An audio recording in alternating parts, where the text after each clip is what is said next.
Halo guys, welcome back again to my channel bersama saya Hansen di sini dan seperti biasanya setiap harinya saya akan buatkan video seputar cryptocurrency. Apa kabar kalian hari ini semuanya? Semoga dalam keadaan yang baik-baik saja.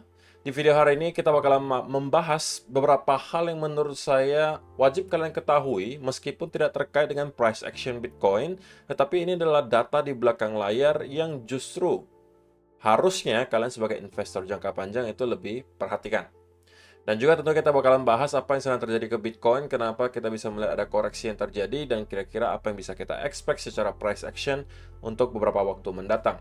Namun sebelum itu, kita bakalan mulai dari CoinMarketCap terlebih dahulu. Per hari ini secara global market cap crypto berada di angka 1,18 triliun dolar atau turun sekitar 1,5%. Nah, di top 10 coin sendiri juga kita melihat semuanya dalam keadaan merah, penurunannya ranging antara 1, sekian persen hingga kurang lebih 3%. So, itu adalah outlook sementara dari beberapa top coin yang ada. Secara overall, kita melihat market cenderung terkoreksi selama 24 jam terakhir. Sekarang kita langsung aja masuk ke data dan berita terbaru hari ini. Yang pertama, Bitcoin sees new all-time highs in 3 countries as Bitcoin price pokes 31K. Jadi yang perlu kalian ketahui teman-teman, bahwa kita kadang-kadang tidak menyadari, kadang-kadang kan kita bilang bahwa Bitcoin adalah salah satu aset yang kita mau jadikan sebagai alat diversifikasi untuk bisa melawan inflasi. Oke? Dan mungkin kalau misalnya kita nge-hold sekarang untuk dalam bentuk rupiah atau US dollar itu belum terasa. Tetapi kalau kalian berada di 3 negara ini, maka kalian harusnya berharap kalian pernah membeli Bitcoin. Kenapa? Karena di Argentina, Venezuela, dan juga Lebanon, Bitcoin itu kembali ke area all-time high jika dibandingkan dengan local currency. Selama ini chart yang kita lihat kan tentunya Bitcoin versus US dollar. Tapi kalau misalnya kalian lihat Bitcoin versus beberapa mata uang seperti di Argentina, Venezuela, dan Lebanon, contohnya kalau di sini adalah Bitcoin versus Turkish Lira atau mata uangnya Turki, kalian bisa melihat bahwa Bitcoin sudah kembali ke all-time high, teman-teman. Dan ini yang mungkin sering orang lupakan gitu, bahwa kalau misalnya kita berbicara soal memprotek diri kita dari inflasi agar daya beli kita tidak berkurang, ya kita jangan hanya berpatokan dengan chart Bitcoin versus US dollar. Kalian juga harus lihat Bitcoin versus rupiah misalnya. Walaupun sekarang mungkin ya kita tidak melihat ada perubahan yang signifikan, tidak ada perbedaan yang signifikan antara Bitcoin rupiah dengan Bitcoin versus US dollar. Tapi kalau misalnya sewaktu-waktu, ini amit-amit saja nih teman-teman, kalau misalnya ada krisis dan kemudian mata uang rupiah katakanlah atau US dollar itu melemah, maka kita bisa melihat Bitcoin itu akan kembali rally dan kalian bisa memprotek aset kalian, daya beli kalian dengan mempunyai Bitcoin. Oke, dan ini sudah dirasakan oleh beberapa negara yang mempunyai tingkat inflasi yang luar biasa tinggi. Yang dimana sekarang mata uang mereka melemah luar biasa. Oke, seperti yang kita lalui juga di krisis moneter tahun 98, di mana pada saat itu US dollar yang harusnya kurang lebih 1000-an dolar, meroket hingga 10.000 dolar. Dan mata uang rupiah itu daya belinya hancur lebur. Nah, kalau misalnya kalian punya aset seperti Bitcoin, oke, maka harusnya kalian akan terhindarkan dari hal tersebut. Ya walaupun bukan berarti kalian harus all in gitu ya ke semua ke Bitcoin, tetapi ini adalah salah satu hal yang mungkin jarang sekali kalian pikirkan gitu. Bahwa kalaupun memang kalian tidak mau punya aset terlalu banyak yang ditaruh ke dalam kripto, tidak ada masalah. Tapi at least menurut saya ada diversifikasi sedikit dari portofolio kalian masuk ke kripto untuk menjaga-jaga apabila sesuatu hal yang buruk terjadi, kalian punya Bitcoin untuk bisa at least menjadi sebuah penyelamat gitu. Kalau dulu kan mungkin zaman dulu orang simpannya gold gitu, emas, untuk menjaga daya beli. Kalau sekarang ada opsi baru yaitu adalah Bitcoin. Makanya selalu Bitcoin dikatakan sebagai gold atau emas versi digital. Nah, kalau kita berbicara data di belakang layar juga, sebenarnya ada beberapa hal juga yang menarik. Yang di sini juga menurut saya penting. Bitcoin is up 12% this month, even though barely anybody is trading it. Jadi walaupun kita melihat Bitcoin itu kurang lebih sudah di area 30.000 teman-teman, tetapi volume dari para retail itu sepertinya masih kecil banget. Ini menurut artikel CNBC di sini. Crypto market depth has been sitting at very low level this year. Market depth refer to a market's ability to absorb relatively large buy and sell orders. When market depth is low and big players put in orders to buy or sell digital coins, price can move in a big way up or down, even if the orders are not that huge. Market depth is a measure of liquidity in a market. According to data firm Kaiko, Bitcoin's market depth has fallen 20% since the start of this year. Bitcoin has been one of the hardest hit cryptocurrencies in terms of market depth, Kaiko said. Intinya apa teman-teman? Oke. Intinya adalah yang kita lihat sekarang, keadaan market terutama di cryptocurrency dan juga Bitcoin itu liquidity-nya tidak terlalu kencang alias rendah. Sehingga kemampuan market untuk menyerap order beli maupun jual yang terlalu besar itu tidak terlalu baik. Sehingga kalau misalnya ada order buy maupun sell yang cukup besar, itu bisa menggerakkan harga dengan lumayan kencang. Artinya kalau misalnya ada tiba-tiba orang yang beli di spot dengan angka yang cukup besar, itu bisa tiba-tiba meroketkan harga Bitcoin. Sebaliknya juga ketika kita melihat ada spot order sell yang cukup besar, itu juga bisa menurunkan harga Bitcoin luar biasa besar. Karena di sini liquidity lagi tipis. Dan ini juga berkaitan dengan yang sudah pernah kita bahas beberapa kali sebelumnya, bahwa memang stok Bitcoin yang berada di dalam exchange itu dari tahun ke tahun terus mengalami penurunan. Nah, itu juga merupakan liquidity di market, teman-teman. Semakin kecil supply, sekali lagi, semakin kecil supply yang berada di exchange, liquidity-nya tipis, maka apabila yang terjadi berikutnya demand besar-besaran akan masuk ke Bitcoin, ini kita berasumsi ya bahwa akan ada demand besar-besaran masuk, maka harga Bitcoin itu naiknya bisa kenceng banget gitu. Ya karena liquidity-nya tipis, barangnya sedikit, teman-teman.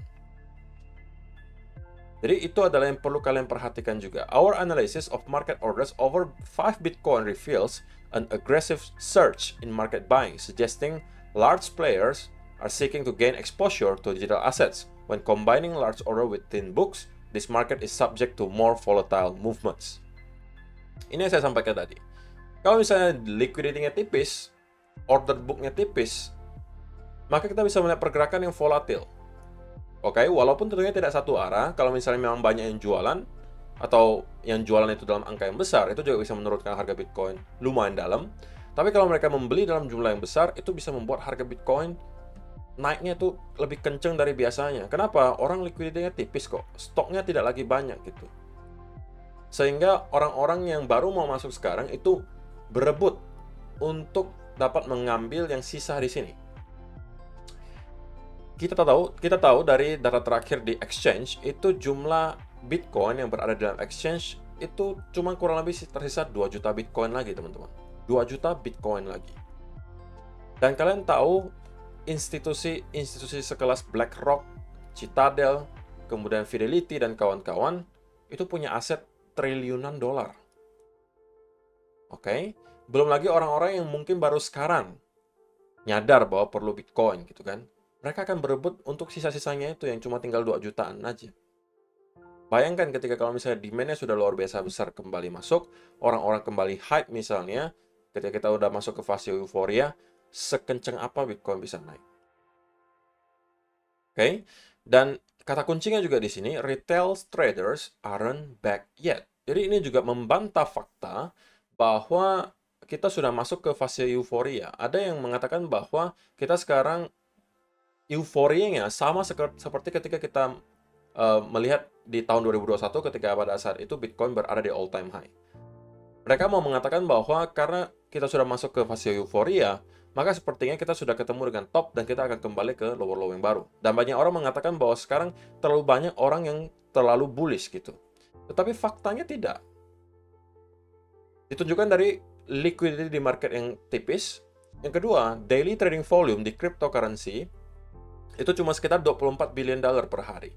Yang harusnya kemarin-kemarinnya itu lebih dari 100 billion dollar ketika kita berada di top tahun 2021, itu per harinya kita bisa melihat 100 billion dollar volume trading. Tapi sekarang cuma sekitar 24 billion dollar.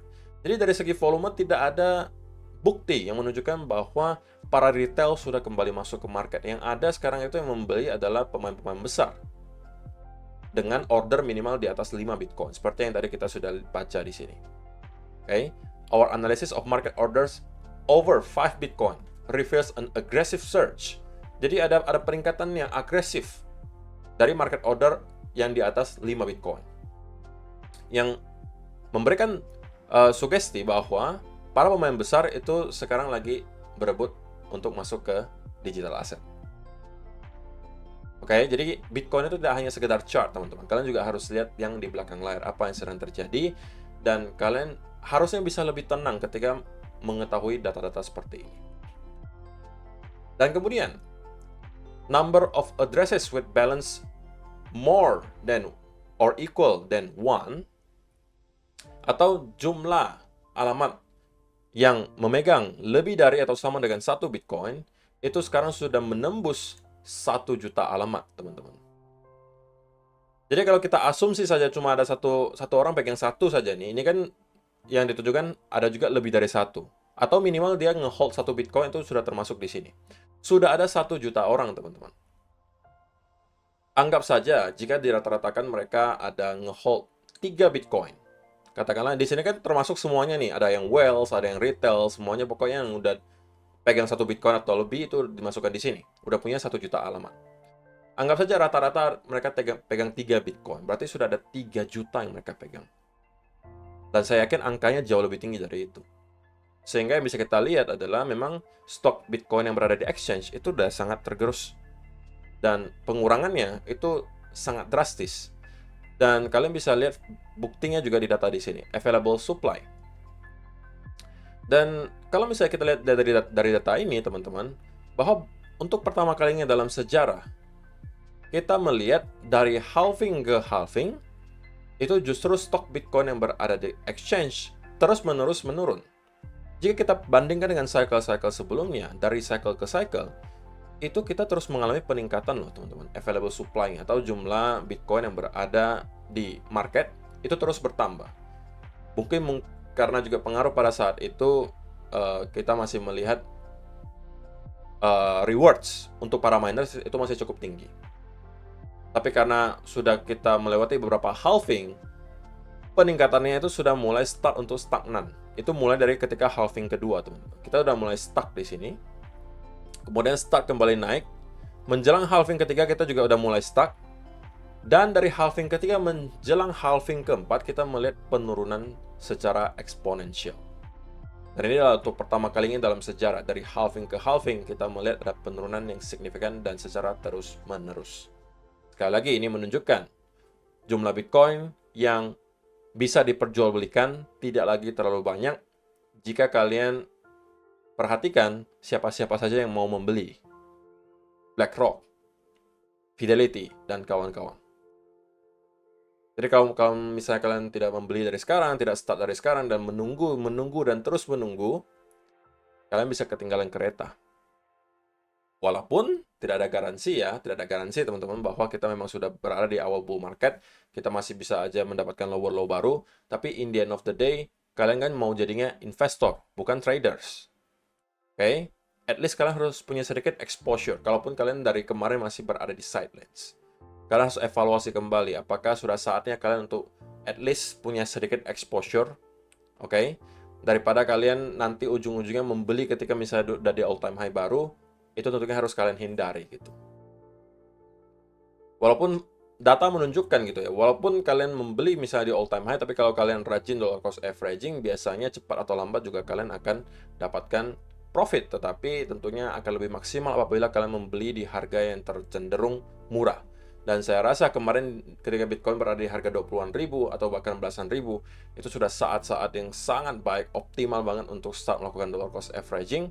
Dan kalau kalian sudah start untuk membeli di sana, saya ya ucapkan selamat gitu. Tapi selamatnya mungkin ketika nanti juga sudah kita berada di all time high, karena bisa saja teman-teman, orang yang kemarin sudah membeli di belasan ribu itu sekarang udah merasa gatel tangannya pengen untuk ngejual Bitcoinnya.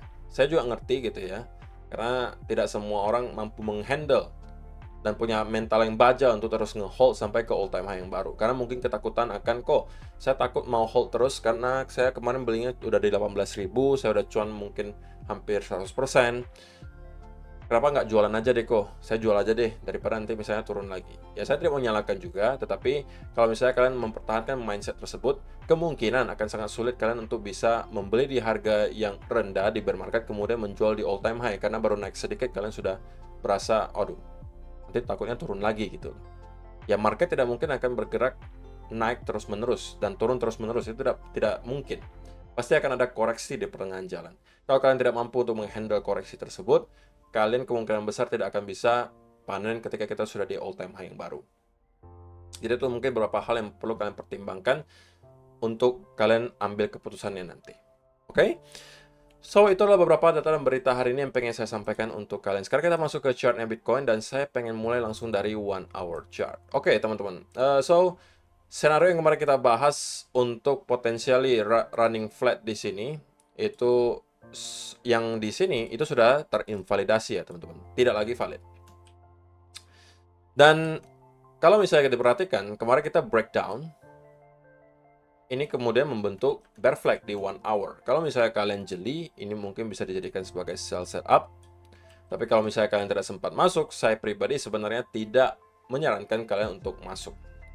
Karena teman-teman, untuk sekarang belum ada lagi setup untuk sell. Bagi saya belum ada lagi setup untuk sell.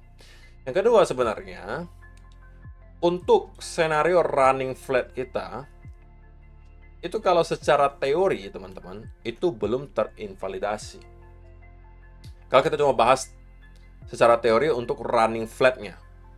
Tapi kalau untuk trendline yang di sini, ya memang kita sudah terinvalidasi.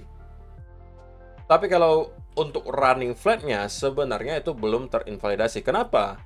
Karena kita masih secara konstan membentuk lower low dan lower high. Nah, running flat-nya baru akan terinvalidasi apabila Bitcoin sampai mampu jebol lagi di bawah area higher low terakhir di sini, di sekitaran area 29.500. Jika itu sampai terjadi, maka running flat yang kita bahas kemarin itu sudah terinvalidasi. Lalu apakah ini berarti kok bahwa kita akan mendapatkan koreksi yang lebih dalam? Jika memang kita menginvalidasi running flat ini, ya bisa jadi. Tetapi ini tidak mengubah sama sekali ekspektasi saya untuk Bitcoin di midterm, di mana saya masih cenderung bullish dan merasa Bitcoin hanya sekarang dalam tahap konsolidasi untuk kemudian melanjutkan kenaikan menuju ke area yang lebih tinggi dan akan break di atas area di sini. Belum ada keraguan di saya untuk menyatakan bahwa saya masih yakin probabilitasnya lebih tinggi bahwa ini akan terjadi berikutnya. Oke. Dan saya udah jelaskan ini di video 1 atau 2 hari yang lalu. Baru akan terinvalidasi senario di sini apabila kita mendapatkan closing di bawah area trend di sini. Kalau ini yang kita lihat, oke. Saya akan mungkin evaluasi kembali dan itu kemungkinan besar senario di mana kita akan kembali membuat higher high yang baru itu terinvalidasi. Tapi sebelum hal tersebut terjadi, saya masih cenderung midterm bullish untuk Bitcoin. Tapi cuma pertanyaannya adalah apa bentuk koreksi yang akan kita lihat kemudian gitu. Untuk sekarang bagi saya ini adalah no trade zone. Setelah dari kemarin kita mungkin mendapatkan berbagai setup untuk masuk, kali ini bagi saya adalah area di mana saya harus wait and see terlebih dahulu, tidak melakukan apa-apa, dan biarkan market kembali kasih ke saya clue berikutnya tentang apa yang mereka mau lakukan. Apakah misalnya market mau kembali membuat running flat, tetapi dengan trendline yang baru, katakanlah dia kemudian membentuk seperti ini, who knows gitu ya. Untuk sekarang belum tervalidasi, menurut saya belum ada hal yang terlalu membuat saya yakin bahwa itu yang akan terjadi. Jadi makanya saya sampaikan saya masih akan wait and see terlebih dahulu untuk sekarang. Saya mau melihat market pengennya habis ini kemana dengan cara melihat clue berikutnya dari market. Kalau ternyata kita jebol di bawah area di sini dan kemudian kita membentuk pattern lainnya, katakanlah bull flag di sini, ini justru adalah skenario yang ideal banget untuk teman-teman yang kemarin belum sempat masuk ke swing long di sekitaran area di sini untuk start kembali masuk. Gitu ya, kalau misalnya itu yang kita lihat. Karena kan pattern continuation itu bisa banyak ya, teman-teman. Salah satunya yang kemarin kita bahas itu adalah running flat, gitu kan. Kemudian ada juga yang modelnya expanding flat. Modelnya seperti ini. Ada juga yang modelnya pennant. Bisa jadi seperti ini. Bisa juga bull flag, ya kan? Dan seterusnya. Dan untuk sekarang, karena senario yang kemarin kita bahas itu sudah terinvalidasi, saya harus lihat lagi gitu. Kalau teman-teman yang sempat masuk kemarin mungkin buy di sekitaran area di mana? Sini, ketika kemarin kita bahas bahwa ini bisa menjadi potensial untuk setup, ya harusnya ya, ini teman-teman antara mendapatkan break even. Oke, karena kalau sudah mengalami kenaikan yang seperti ini, harusnya kalian sudah menggeser stop loss ke arah entry, ataupun kalau loss ya harusnya kalian dapatkan loss kecil. Tidak ada masalah, tidak mungkin juga setiap saat trade kita akan profitable. Sesekali kita pasti akan mendapatkan trade yang loss, bahkan mungkin tidak ada sesekali, tapi juga lumayan sering. Tapi yang penting adalah risk and reward-nya. Oke? Dimana ketika kalian benar, itu kalian dapatkan profit yang lebih besar daripada ketika kalian loss. Intinya cuma seperti itu, teman-teman. Kalian tidak wajib setiap kali benar di market. Kalau kalian menggunakan setup dengan risk and reward minimal 2:1, bahkan kalau misalnya win rate kalian 50% pun atau 50% tingkat kemenangan kalian masih tetap akan cuan. Hitungannya simple, teman-teman. Kalau misalnya kalian punya win rate 50%, artinya 10 kali trade, kalian 5 kali menang dan 5 kali kalah. Risk to reward ratio, katakanlah risknya 1, rewardnya 2 bandingannya. Oke? Kita anggap setiap kali kalian profit 20, berarti setiap kali kalian loss $10 gitu kan. Maka, kalau 5 kali win, kalian dapat berapa dolar? $100. 5 kali loss, masing-masing $10, berarti $50 lossnya. Jika kita jumlahkan di sini, kalian masih surplus $50. Itulah ajaibnya risk and reward ratio. Semakin tinggi risk and reward-nya, tentunya lebih baik. Kalau misalnya reward-nya 3:1, ya lebih baik lagi gitu. Tapi itu belum tentu semua bisa lakukan. 2:1 saja menurut saya sudah cukup baik. Dengan win rate 50% pun kalian bisa tetap profit konsisten. Oke, so kesimpulan adalah untuk hari ini saya masih akan wait and see terlebih dahulu untuk apa yang akan terjadi kembali berikutnya di market. Tapi secara midterm, ini kan cuma short term aja saya wait and see, tapi kalau untuk midterm, saya masih cenderung akan bullish untuk Bitcoin, cuman kemungkinan besar pattern konsolidasinya atau correctionnya itu yang masih kita harus lihat. Berikutnya apa nih yang mau dikasih oleh market? Bentuk koreksinya gitu. Apakah kita akan membuat bull flag di sini, ataukah misalnya kita akan membuat falling wedge di sini, ataukah kita akan membuat berbagai macam yang tadi saya sebutkan gitu. Jadi untuk sekarang masih samar-samar, saya harus jujur katakan gitu ya. Tidak setiap saat saya punya clue dari market, so saya harus wait and see terlebih dahulu. Dan saya juga sarankan kalau misalnya teman-teman yang mungkin juga sering mengikuti setup saya, juga untuk wait and see dan sabar terlebih dahulu untuk apa yang bakalan dilakukan oleh market berikutnya. Di minggu ini juga kita kemungkinan bakalan melihat market akan cenderung bergerak lumayan volatil juga, karena ada beberapa event besar yang sudah kita sempat bahas juga di awal minggu kemarin. Salah satunya akan ada data Core PCE Price Index yang kemungkinan bakalan dirilis akhir minggu ini. So, take a breather dulu. Relax dulu teman-teman, tunggu lagi clue berikutnya dari market, baru nanti kita bakalan bahas lagi kira-kira apa yang bisa kita lakukan berikutnya. Terima kasih untuk kalian yang sudah menonton sampai selesai, see you in the next video, bye-bye.